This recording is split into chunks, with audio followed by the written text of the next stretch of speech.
Hi, I'm Dave Hilowitz. So as you can see, I'm not in my usual location. I am in London still, specifically Camden, which is a neighborhood in the north of London. So I thought, what better way is there to get to know this, Camden, my new neighborhood, than to go out and sample it? My plan is to just grab my microphone, go for a walk, and see what Camden sounds like. So my first stop is Camden Stables Market. It's this massive structure with stall after stall of vendors. There's lots of cool stuff to buy, but actually almost nothing worth sampling.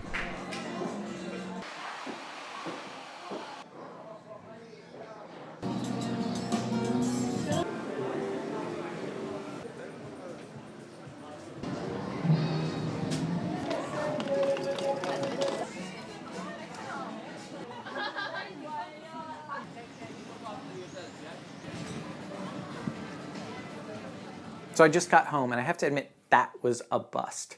I think my mistake there was going to a commercial area, because most of what I was able to pick up was just like music from people's shops and people yelling, stuff that's really not that musical. There is one sound that is completely inescapable in this neighborhood, and that is this. The London Overground. The thing about these trains is they have a very distinctive high-pitched whir. I think it's going to make an amazing sample. So I'm going to record them. Here I am trying to capture the sound from underneath an overpass. And here I am trying again from up on the platform.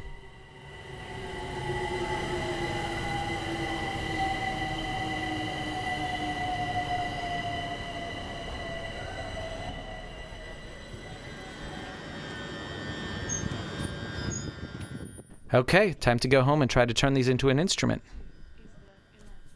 Okay, so I finally have some samples I can use. By the way, this is kind of a weird setup. I've got a totally different camera than I normally use, and I'm in a totally different room, so expect some technical glitches. Okay, so here are my samples.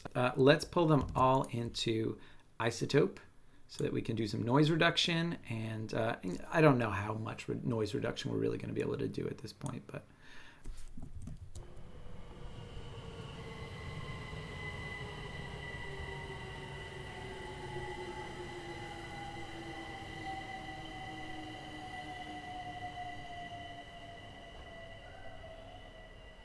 I can hear a kid in the background. Okay, so we'll have to edit out that kid talking or whatever it is. You can see here throughout this, there's this kind of like unfortunate thing, which is, I mean, it's cool sounding. It's a train stopping. You could definitely use it as a sound effect for sound design purposes. But for my purposes, what I'm looking for, the holy grail of real world sampling, is a fixed pitch, something that actually has like a pitch that doesn't waver too much, because then I can, clean it up and I can pitch it down, I can pitch it up, I can do all kinds of stuff to make it musical. Something like this where the pitch is, descending. And I think if we want, we can actually just isolate it and listen to only this chunk, which sounds like this.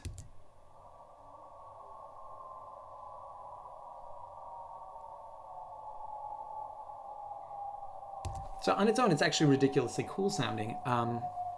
But within the context of the sample that I'm trying to mangle, it's actually really frustrating to have a pitch that changes. So I'm basically just going to delete these frequencies altogether. And I am going to look at the amplitude. Okay, and you can see we can afford to boost this thing's volume like a ton in order to work with it a little bit more. Okay, there we go. Okay, so here we are. This is going to be a little bit deafening.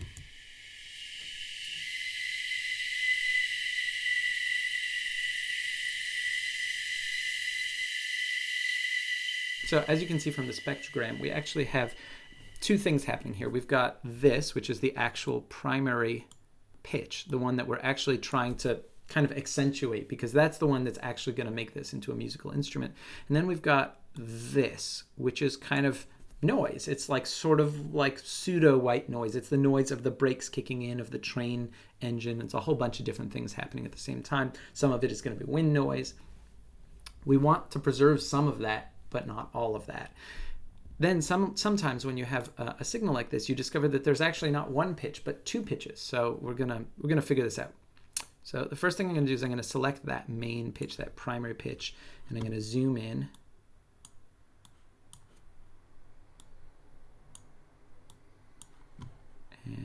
zoom back out, and I'm going to select all the harmonics. Every signal is made up of the primary tone, which is the lowest pitch, and then any number of harmonics, which are kind of like multiplied versions of it. So you might have one that's an octave up, one that's 2 octaves up, 3 octaves up, and the fluctuation between those different harmonics, like they're not all going to be the same intensity throughout the length of the signal, and that fluctuation is actually what gives us timbre. If you were just to have one frequency and it would just to have a totally solid amplitude, like basically never fluctuating in volume, you'd basically just have a sine wave. So what we can do with iZoTope is we can actually select these harmonics. This is the second harmonic, this is the third harmonic, this is the fourth harmonic, fifth, sixth, etc. You can actually just click all. They get kind of softer and softer. That's pretty standard. So first we can copy and paste that into a new file and hear what that sounds like on its own.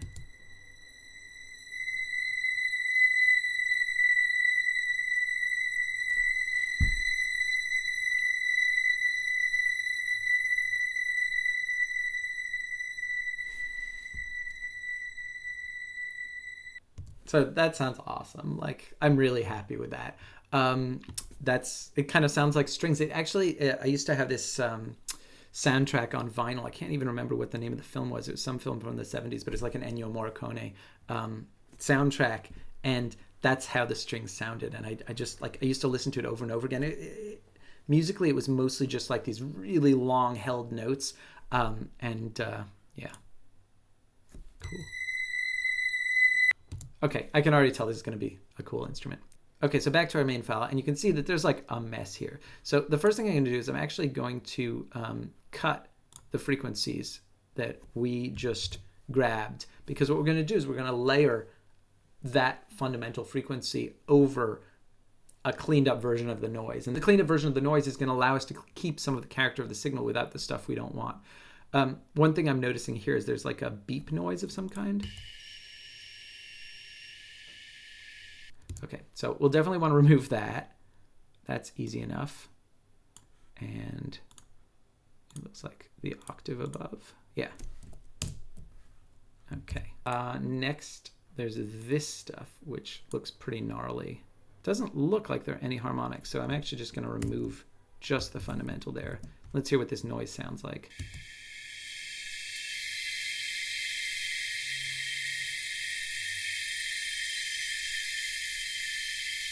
Kind of sounds like crickets.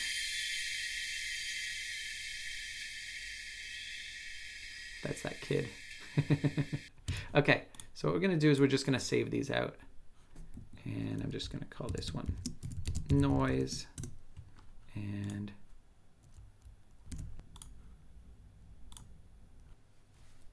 okay, actually, before I save this one out, let's figure out what that frequency is. So the way I figure out what frequency I'm dealing with is I select it, and I'm going to actually zoom in a little bit. Okay, you can see that's the actual frequency, 1970. So now I'm going to go into Chrome, and I'm going to open up my trusty MIDI notes spreadsheet, which has helped me throughout countless samples. And I'm going to go find 1970. I find that this method works infinitely better than just using like a tuner plugin or something like that, because tuner plugins tend to latch onto the harmonics as well. And yeah, they also tend to be tuned to find frequencies within a specific range. Like they work really well with a guitar or with a violin, but maybe they don't work with something like this that's pitched really high. Great. So 1975 is a B5. So we have got ourselves an actual note. We don't have to do anything in terms of tuning it. What were the odds? And we're just going to call this note B5. And I'm actually going to close this. And now I'm going to go into live. And I'm going to pull in note B5 first. And we can go into mapping. I'm going to change the root note to B5. And I'm going to go into the wave editor, make sure that we're actually starting it kind of where it starts.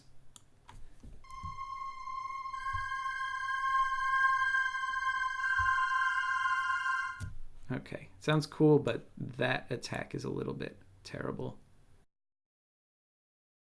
Make it kind of a long release.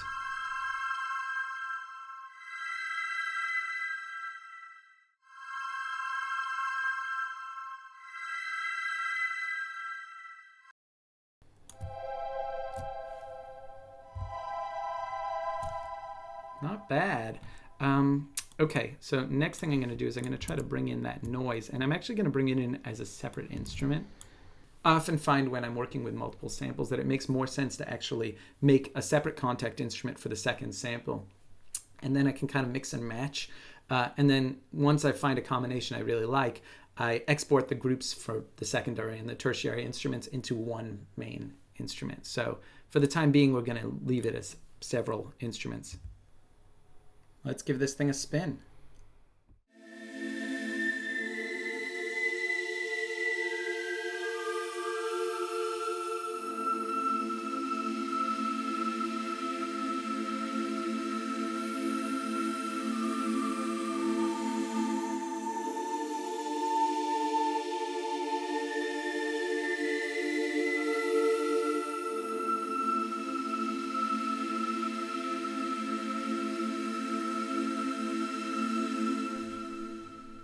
I actually really love this sound.